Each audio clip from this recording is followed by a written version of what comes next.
Si vous aimez le mystère, le paranormal, et que vous souhaitez en savoir plus sur les recherches en cours, eh bien restez avec nous sur Fréquence Évasion et découvrons ensemble en compagnie de scientifiques et de témoins les phénomènes que l'on dit surnaturels. Patience, c'est dans une poignée de minutes sur Fréquence Évasion. Loisirs, culture, environnement, économie. Sur Fréquence Évasion, l'info dans le Sud est sans limite. Fréquence Évasion. Fréquence Évasion. Vous écoutez Fréquence Évasion, nous allons ouvrir les dossiers de la parapsychologie et nous allons parler aujourd'hui de la transcommunication instrumentale en compagnie de Monique Simonet. Monique Simonet, bonjour.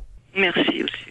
Alors en quelques mots, Monique Simonet, est-ce que vous pourriez vous présenter, nous dire surtout quels ont été les travaux que vous avez effectués pendant ces nombreuses années en tant que pionnière de la transcommunication? Mon travail est très divers, si je puis dire. L'essentiel, c'est quand même les quelques livres que j'ai écrits. Il y en a tout de même 5 que j'ai écrits à moi toute seule, d'autres que j'ai écrits avec 2 personnes, en co-auteurs. J'ai voulu écrire, mais pas au début. Ça fait 25 ans que j'ai découvert la transcommunication, qui ne s'appelait pas transcommunication. On disait parler avec les défunts grâce à un magnétophone. Il n'y avait pas encore de terme choisi. J'ai appris ça par hasard en lisant une petite revue et c'était déjà connu en Allemagne, dans quelques pays. Et ça m'a intéressé énormément, puisque j'ai toujours été intéressée par ces choses-là. Donc mon travail, ça a été, dans les débuts, d'essayer de communiquer. D'abord avec mon père, parce que je venais de le perdre il y avait quelques années, et puis c'était un proche parent, bien entendu. Et puis ensuite, quand j'ai commencé à connaître quelques personnes autour de moi, j'ai essayé de leur rendre service, et puis ça a fait boule de neige. Et en plus de cela, donc des contacts que je reçois, que j'ai reçus, parce que maintenant j'ai quand même arrêté, j'ai beaucoup avancé en âge, je suis très fatiguée.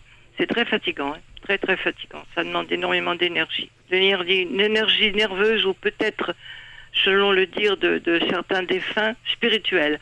Mais ça, je n'ai pas de preuve. Je ne sais même pas ce que ça veut dire exactement. Comment se sont passés les premiers contacts? Comment vous vous êtes aperçu que vous aviez la possibilité de contacter l'au-delà? Mais je n'y croyais pas.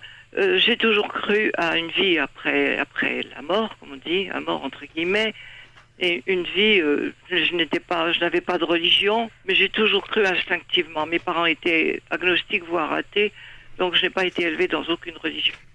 Mais j'ai toujours cru instinctivement qu'il y avait quelque chose d'autre qu'on ne voyait pas, qu'on ne pouvait pas apercevoir, et que la mort n'était qu'une sorte de passage vers autre chose. Toute petite, vers 4, 5, 6 ans déjà. Donc, Monique Simonet, quand on pratique la transcommunication, on est quelque part médium. Probablement que j'ai une petite médiumnité, pas très forte, parce que si je l'avais très très forte, je verrais certainement les défunts, quelquefois presque comme j'ai bien dit comme chair en os devant moi, ainsi que cela arrive aux grands médiums, qui sont très rares. Mais j'ai probablement une petite médiumnité, une facilité quand même, une faculté pour percevoir légèrement des présences, des mouvements, alors qu'il n'y a personne autour de moi. Et étant très jeune, j'avais des rêves prémonitoires ou des rêves même monitoires. C'est-à-dire que je voyais des choses au moment où elles se passaient loin de moi, en dormant et quelquefois éveillée. Est-ce que vous auriez un exemple à nous faire partager? Oui, un exemple éveillé qui est vraiment assez fort quand même. J'avais eu, quel âge? 9 ans peut-être, je sais plus, peut-être 10, mais pas beaucoup plus. J'étais encore petite fille. J'étais chez mes parents et je dors, je me réveille. Le matin, à l'aube, je me réveille. Je ne savais pas l'heure qu'il était, rien du tout. Et j'entends qu'on sonne à la maison. La maison était au fond d'un jardin. J'entends qu'on sonne, là-bas au bout du jardin, à la grille. Je me lève, mais vraiment éveillée. Je me lève pour du bon, c'est pas un rêve, je précise. Je me lève et je soulève mon rideau de fenêtre, il n'y avait pas de volet. Et au bout du jardin, à la grille, derrière la grille, je vois le visage d'un monsieur que je connais bien, parce que c'était un ami de mes parents, d'un monsieur très grand, donc ce visage était au-dessus de la grille. Il sonnait, il regardait désespérément pour qu'on lui réponde. Il faisait à peine jour. Il faisait clair, mais c'était vraiment le lever du jour. Je n'avais pas de réveil, je ne savais pas l'heure. Alors je savais pas quoi faire, j'étais enfant encore. Je vais dans la chambre de mes parents, j'ai dit, Monsieur Bazin est là qui appelle à la grille. Ma mère se lève, elle dit, mais qu'est-ce qui se passe? Tu rêves? Elle se lève, elle va voir, mais il n'y a personne. Il n'y a absolument personne. Mon père m'a dit pareil, il n'y a personne. Recouche-toi, on m'a recouché, etc. Et 2 heures après, il était donc 7 heures du matin. Moi, je dormais, là, je m'étais rendormie. Mes parents m'ont dit, quand je me suis levée après, à 7 heures du matin, Madame Bazin, qui était une grande amie de mes parents, est venue sonner chez nous. Elle est rentrée et tout. Elle a dit, voilà, mon mari est mort. Il était malade. Hein. Mon mari est mort ce matin à 5 heures. Je crois que ça, c'est typique quand même. Il y en a eu beaucoup, hein. Comment peut-on expliquer l'apparition d'une entité dans ces cas-là? C'est qu'elle veut dire au revoir? Non, je pense qu'il voulait contacter mes parents, peut-être par amitié, pour leur dire, peut-être qu'il avait peur, peut-être, je ne sais pas. Moi, je n'ai jamais contacté ce monsieur après. Hein. Je n'ai pas essayé jamais. D'abord, à ce moment-là, je n'y pensais pas, puis après, je n'y ai plus pensé. Je ne sais pas du tout. Il y a diverses explications. Je pense que Jean Prieur vous l'expliquera mieux que moi. À votre avis, quels sont les motifs pour lesquels les entités viennent justement parler sur le magnétophone en transcommunication instrumentale? C'est toujours pour nous dire qu'ils sont vivants. C'est leur premier mot presque tous. Ne pleure pas, je suis vivant. C'est pas toujours ne pleure pas. Moi, j'en ai eu beaucoup de ne pleure pas. Quand j'ai perdu mon mari, c'était toujours ça. Je pleurais quand même parce que j'avais beau savoir qu'il était vivant, j'avais beau avoir la certitude, il y a un manque, c'est sûr. Mais c'est pas l'essentiel, c'est je suis vivant. Mon petit-fils, lui, c'est pas quand j'ai débuté la Transcom. Hein. Quand j'ai débuté la Transcom, j'avais perdu mon père, mais c'était pas une douleur immense, c'était un regret, c'est tout. J'ai choisi parce que j'étais dans sa maison, que ma mère, ça lui faisait plaisir, et puis parce qu'il voulait se manifester, pour nous montrer justement lui aussi qu'il était vivant. Quand j'ai perdu mon petit-fils d'une grave maladie, il avait 10 ans, Axel. Là, les premiers mots qu'il a dit, ça a été très exactement, ma mère était près de moi, je n'ai plus mal, en chantonnant légèrement, une voix d'enfant. Alors comment se sont passés les premiers contacts avec le magnétophone? Est-ce qu'il y avait un support quelconque? Non, maintenant je prendrais volontiers un support parce que j'ai probablement beaucoup moins d'énergie. Enfin, moi je dis ça, je ne sais pas, je pense que c'est ça, je n'ai pas de preuves. Ou alors maintenant, je ne sais pas pourquoi, mais maintenant j'aurais quand même besoin d'un support comme la plupart des transcommunicateurs. Quoique quelquefois encore, je peux m'en passer. Mais au début, je n'avais pas besoin de support. Et les êtres d'une autre dimension, je mettais le magnétophone en marche, en enregistrement. Si j'écoutais un petit moment après, on me parlait. On me disait, ne te fatigue pas, tu es gentil, tu nous as mis de la belle musique. Quand je mettais de la musique, bien sûr, c'était toujours très à propos. Et même un jour, je me rappelle, je me suis levée le matin à 8 heures, j'étais très passionnée, c'était au début et je n'en revenais pas de ce qui m'arrivait. J'étais encore sous l'émotion. Je me lève à 8 heures alors que j'aime bien rester dans mon lit. Je ne bois même pas mon café. Je mets le magnétophone en enregistrement. Une minute même pas. Et puis j'écoute avant d'aller boire mon petit déjeuner. J'écoute et j'entends une voix de femme avec l'accent plutôt des Ardennes de mon pays natal qui dit « Oh, elle n'a même pas déjeuné ». C'était fantastique ça. Enfin, tout a été fantastique. La première voix, ça a été celle de mon père qui me répondait. Là, j'ai été vraiment stupéfaite et ma mère aussi. À cette époque-là, est-ce que vous pensiez qu'il était possible de communiquer avec l'au-delà, surtout par l'intermédiaire d'un magnétophone? Je ne savais pas. J'avais l'impression que c'était peut-être possible, mais l'histoire du magnétophone, je n'avais jamais entendu parler. C'est une petite revue, je ne sais plus le nom, ordinaire, qui en parlait, et qui parlait du grand pionnier Jurgenson et du grand deuxième pionnier, de Dr Raudive, de Lettonie, Jurgenson de Suède, je crois, qui était un grand peintre et un cinéaste très connu. C'est le père des voix enregistrées, Jurgenson, c'est comme ça qu'on l'appelle. Et on parlait de lui et de Raudive et d'un autre Allemand un peu moins connu, mais déjà parmi les premiers, parce que les premiers étaient en France, il n'y avait rien du tout, ni en Belgique non plus, ni en Suisse, je ne crois pas. C'est un peu après. Et ça m'a énormément intéressée. Ma mère me dit, écoute, as-tu lu ça? Je dis non, je ne l'ai pas lu. Je lui avais donné parce qu'elle était veuve, elle s'ennuyait. Je dis, tiens, tu liras ça. Moi, je n'avais même pas lu.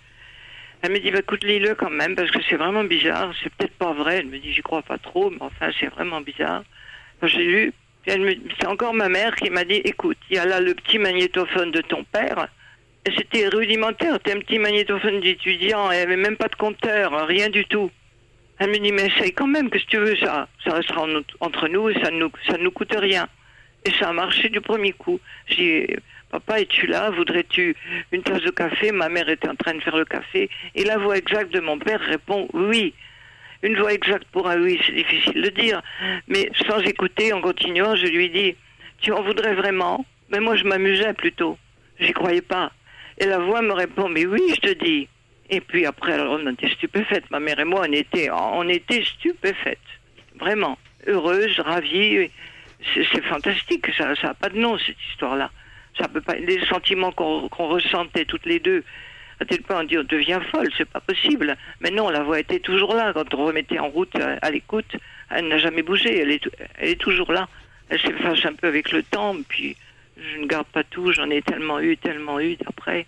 Et ça a continué. Mon père a continué à nous parler, nous prouver qu'il était bien dans la maison avec sa voix. Ce qui est rare. On n'obtient pas souvent la voix. Ce qu'il faut bien dire qu'ils n'ont plus leur corde vocale de chair, en tout cas. Ils ont un autre corps, certainement. Le corps, comme c'est écrit dans les évangiles, le corps de gloire peut-être, le corps, on pourrait dire, si on était un petit peu plus scientifique, presque le corps électrique ou quelque chose, ou électromagnétique, quelque chose dans ce goût-là, on ne sait pas. Donc ils parlent par la force de la volonté, ils impriment leur volonté sur la bande et sur le micro, très probablement, c'est ce que croient les grands chercheurs. Alors Monique Simonet, parmi les magnifiques messages que vous avez reçus, il y en a un qui vous dit on t'embrasse sous les mains. Oui, ça je pense que c'est une grand-mère ou une arrière-grand-mère qui m'a dit on t'embrasse sur les mains, pas sur, su. Et ça dans les Ardennes, ça se fait. Et toute ma famille était des Ardennes. Je suis complètement ardennaise.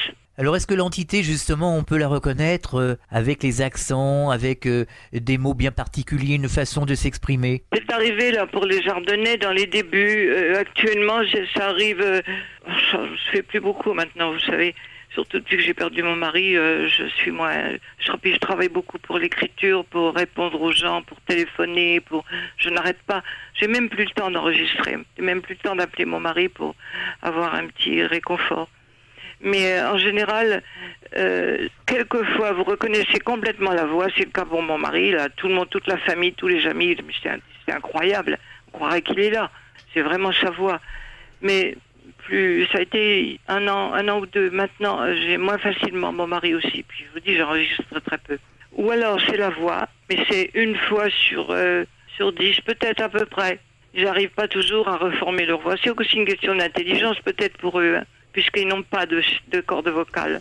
Il faut qu'ils arrivent à se souvenir de leur voix et à envoyer une sorte de je ne sais pas quoi, par la volonté, impressionner la bande magnétique de façon à ce qu'il y ait d'abord une voix et ensuite qu'elle ressemble à la leur, ce qui doit être très difficile.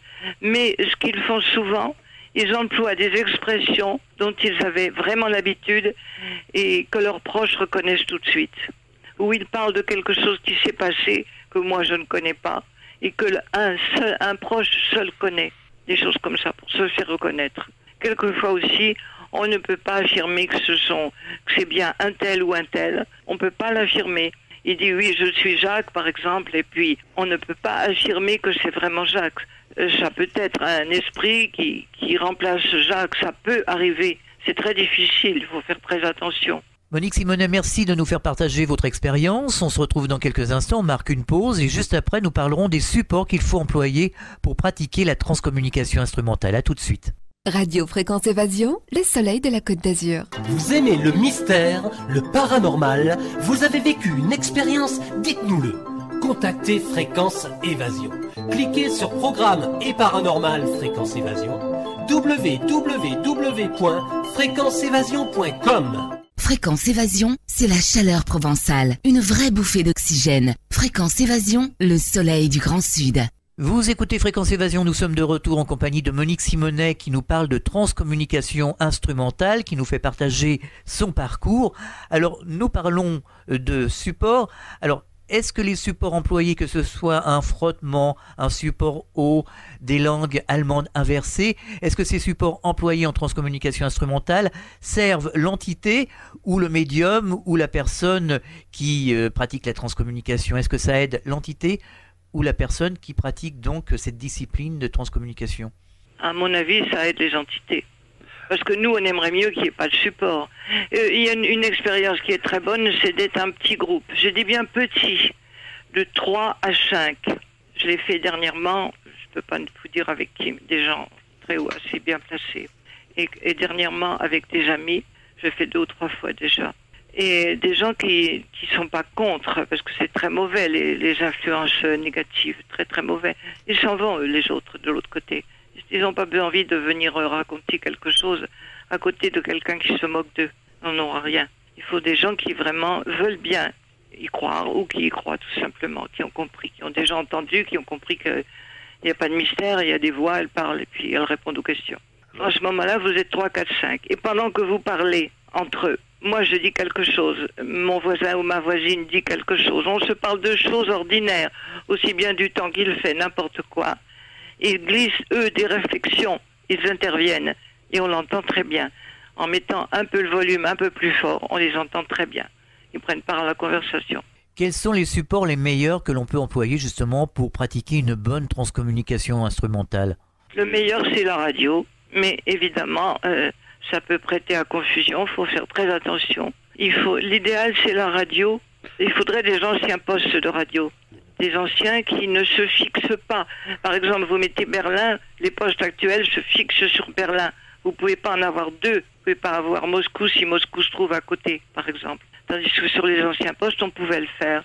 Ils se fixaient même très mal. On avait du mal à les fixer à la main. Alors, sur un ancien poste ou un poste pas trop récent, on peut encore avoir deux émetteurs en même temps, de langue étrangère, bien sûr. Et entre les deux, ils sont tout près l'un de l'autre, entre les deux, il y a une petite plage quand même. Et là, ils glissent leurs interventions. Ou quelquefois, ils se servent de mots étrangers et ils les prennent littéralement. Ils les transforment en des mots français qui s'adressent à nous, qui nous appellent par notre nom et qui sont tout à fait actuels. Quels sont les résultats que l'on obtient avec le support haut? Le support haut n'est pas mal, mais les voix sont un peu faibles et pas si faciles à comprendre.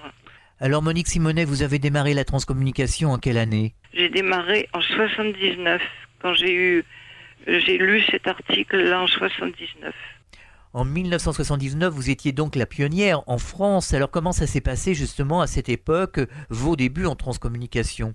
Oh, petit à petit, comme ça, j'ai pas cherché à être une pionnière ni quoi que ce soit, jamais. J'étais très, très, très attirée par la connaissance tout court, avec un C majuscule. De toute façon, j'ai toujours regretté de ne pas avoir fait des études de physique ou des choses comme ça. J'ai arrêté très peu de temps après le bac philo, et j'étais plutôt une littéraire. C'est pour ça que j'arrive à écrire convenablement. Je suis très littéraire. Mais j'étais très attirée quand même par les sciences mathématiques et physiques, mais je les ai pas étudiées. Non, simplement, j'ai lu ce petit article, j'ai dit tiens, on va essayer, ça a marché du premier coup, puis après ça a été une amie qui est venue, une amie à ma mère, qui a dit c'est fantastique, elle entendait très bien. J'ai obtenu aussi son mari qui était décédé. Puis après j'ai eu quelques amis à qui j'ai écrit. Ensuite, et qui m'ont demandé un contact. On n'appelait pas ça un contact à l'époque. On me disait, est-ce que vous pourriez pas avoir un mot de mon fils ou de mon mari pour quelques amis. Et ça, c'est ce que je vous disais tout à l'heure, ça a fait boule de neige. J'ai aussi écrit quand même un petit article dans un petit journal, le même que celui qui m'avait fait connaître cela. Et simplement, je disais que c'était vrai, que moi j'avais réussi, et c'est tout. Et j'avais bien voulu que l'on donne mon adresse. Alors des gens ont commencé à m'écrire. Je me suis fait quelques amis comme ça que j'ai aidés dans leur malheur. Puis après, c'est de fil en aiguille, ça n'arrête pas. Ça n'a plus arrêté parce que les gens parlent de moi. Et ensuite, quand j'ai commencé à écrire, mais beaucoup plus tard, j'ai commencé à écrire en 87-8 et mon premier livre est sorti fin 88 chez Lanor. À l'écoute de l'invisible, c'est lui qui a mieux marché avec Images et messages de l'au-delà. Mieux marché, vous savez, c'est une façon de parler. C'est pas avec ça qu'on peut faire fortune, hein, sûrement pas. Parce que vous avez peut-être 20 000 personnes en France qui s'intéressent à ça, c'est tout, et puis ils se repassent les livres de toute façon. Mais il a mieux marché, il a été quand même bien lu. Alors on vous doit également la création de l'association Infinitude. Je l'ai créée avec Jacques Blangarin et son épouse, qui n'était pas encore son épouse à l'époque. Donc à nous trois, il y avait même une amie au début, mais après elle a quitté. Et on a créé Infinitude parce que tous mes amis, nombreux que j'avais aidés, dont j'avais eu le père, la mère, l'enfant, le frère, la sœur, l'ami, etc. Je l'ai créé parce que tous mes amis me l'avaient demandé déjà depuis un bon moment. Créer une association, qu'on soit regroupé par besoin de communauté. C'est pour avoir le courage de vivre. C'était des gens malheureux. Et j'ai demandé à Jacques, je lui ai dit, écoute, j'avais d'abord aidé Jacques qui avait perdu sa première épouse. Et il a tout de suite très bien compris tout. C'est un homme très, très instruit et tout, puis très intelligent et sensible. Et il m'a dit, bon, ils ont dit tous les deux, on va le faire. Je dis, parce que moi, je peux pas le faire. Je peux vraiment pas. Je suis là toute seule à Reims. Je ne peux vraiment pas. Il faudra que vous vous en occupiez. On a créé donc Infinitude. Le nom d'Infinitude m'a été donné une nuit, alors qu'on cherchait un nom tous les quatre même à l'époque. On cherchait un nom. Et une nuit, j'ai nettement entendu dans la tête Infinitude. Je lui dis à Jacques et son épouse actuelle, je dis, je viens d'entendre Infinitude pour l'association. Oh, mais c'est parfait, c'est très bien. Et on l'a appelé Infinitude. Est-ce que les recherches en transcommunication en France et surtout à l'étranger avancent? Est-ce qu'il y a du nouveau? Pas grand-chose en France. Il n'y a que moi qui ai vraiment cherché, un petit peu avec Jacques Blancaret au début, puis après il est tellement pris par l'association, les bulletins, tout ça, que bon, la recherche il voudrait bien, mais il n'a jamais le temps. Et au début il venait un petit peu chez moi, on cherchait ensemble, et puis moi j'ai énormément cherché toute seule, mais je n'ai pas trouvé grand-chose. J'ai simplement fait une mise au point de ce qui était le mieux, et j'ai aidé énormément de gens. J'aide tous les gens qui, encore en ce moment, je fais ce que je peux. Malgré que j'ai pas mal de problèmes de santé, que je suis quand même très âgée. Je fais encore ce que je peux maintenant. Mais en France, ça ne bouge pas énormément, on le regrette beaucoup. Ça bouge à l'étranger un peu. C'est très lent quand même. Justement, que se passe-t-il à l'étranger? Que se passe-t-il? Bien, il y a de très grands chercheurs. Je pense que le meilleur actuellement, c'est Hans Otto Koenig en Allemagne. Quelles sont ses recherches? Oui, lui, il a ce que j'ai déjà eu, c'est-à-dire qu'il a les défunts qui apparaissent sur la télévision. Moi aussi, je les ai eus. Mais lui, il les a maintenant qui apparaissent et qui parlent. Il en est là. Il est très connu, hein. Mais dans notre monde, c'est sûr, les gens qui ne connaissent pas la transcommunication ne savent pas tout ça. Il essaye d'en parler, mais pas trop. C'est un homme, c'est un grand technicien, mais il est plutôt réservé, timide et il ne crie pas sur les toits. Est-ce qu'il y a des messages justement particuliers par rapport à l'humanité, justement des messages qui ont pour but d'avertir l'être humain sur tel ou tel sujet, sur une certaine marche à suivre en quelque sorte? Oui, c'est plutôt Koenig qui reçoit des messages comme ça de cette ampleur-là. Généraux, c'est-à-dire qui ne s'adressent pas. Moi, je travaille plutôt pour aider des gens qui souffrent. Hein. Alors les messages supérieurs, je les cherche pas. On les a dans les grands messagers par l'écriture, ce que j'appelle dictée, qu'on peut appeler comme on veut. Les gens qui entendent dans leur tête, à une vitesse fantastique, ça m'arrive d'ailleurs, et qui écrivent. Là, vous en avez plein. Il y en a beaucoup, ils sont très connus. Le plus grand, c'est peut-être Pierre Monnier et Roland de Jouvenel. Là, vous avez vraiment c'est jamais par la transcommunication avec un appareil que vous obtiendrez, à moins qu'on trouve un autre appareil. C'est jamais avec un magnétophone que vous obtiendrez des messages d'une telle ampleur. Pensez que Pierre Monnier, il y a 7 livres énormes de communication avec sa maman. Et c'est très, très, très élevé et très difficile. Elle-même, elle écrivait sans comprendre ce qu'elle disait, ce qu'elle écrivait. Il a fallu que des gens l'aident à comprendre et puis qu'elle réfléchisse. Mais avec un magnétophone, tant qu'on n'aura pas trouvé un autre appareil, ils expriment quelques mots. Je vais vous donner une explication très simple. L'année dernière, je dis à mon mari, pourquoi tu me parles pas ce soir? Dis-moi quelque chose, j'ai besoin de t'entendre. Alors il me répond, il faut tellement inspirer. Alors j'ai très très bien compris, parce que tous me parlent d'une énergie. Un autre jour, un jeune homme m'avait dit, je n'en puis plus. Ça il y a très longtemps, plusieurs années déjà. Un petit jeune homme mort à 14 ans. Il était un peu plus mûri au moment où je l'ai contacté, certainement. Et il me dit, je n'en puis plus. Il m'avait donné beaucoup de messages, il n'en pouvait plus. Donc c'est très simple. Si mon mari me dit, il faut tellement inspirer, ils n'inspirent pas de l'air, ils inspirent probablement une certaine énergie, peut-être spirituelle, peut-être divine, je ne sais pas. Je ne peux pas vous préciser ces choses-là, personne ne pourra vous préciser. Je ne crois pas pour l'instant. Mais que c'est très difficile pour eux. Et si la personne, le médium ou le transcommunicateur n'a pas lui-même un peu d'énergie à donner, ça ne doit pas pouvoir marcher. Alors pour terminer, nous allons peut-être faire une parenthèse et mettre en garde certains auditeurs qui nous écoutent en ce moment et qui souhaiteraient pratiquer la transcommunication instrumentale. Il y a quelques dangers. Oui, il faut avoir une forte tête. En 2 mots, c'est la forte tête. Moi, par exemple, je ne suis pas craintive. Je n'ai jamais eu peur ni de la mort, ni de voir un mort, ni de rien, même quand j'étais petite fille.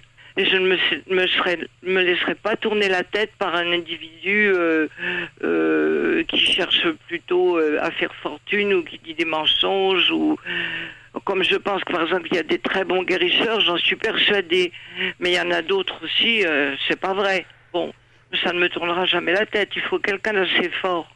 Enfin, j'essaye de vous exprimer ce que c'est pas facile à expliquer.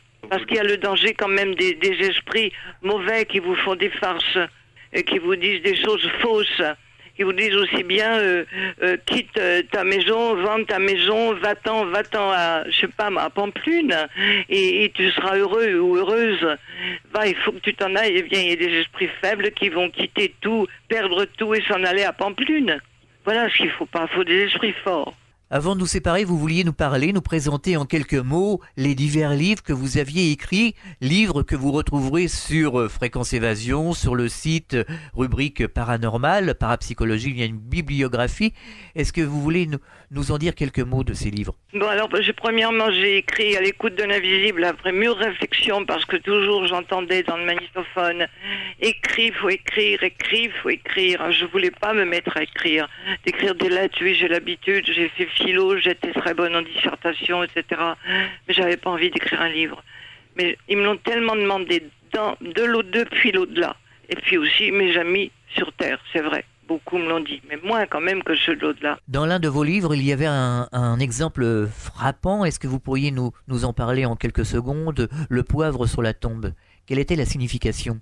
Le poivre sur la tombe, oui, je pense que c'est pas très important, le poivre sur la tombe. Hein. Parce que mon père était quand même peut-être pas très content qu'on n'y ait pas nettoyé sa tombe, mais il va la voir de temps en temps quand on y va. Il y a personne dans les cimetières, ils sont vides, sauf nous.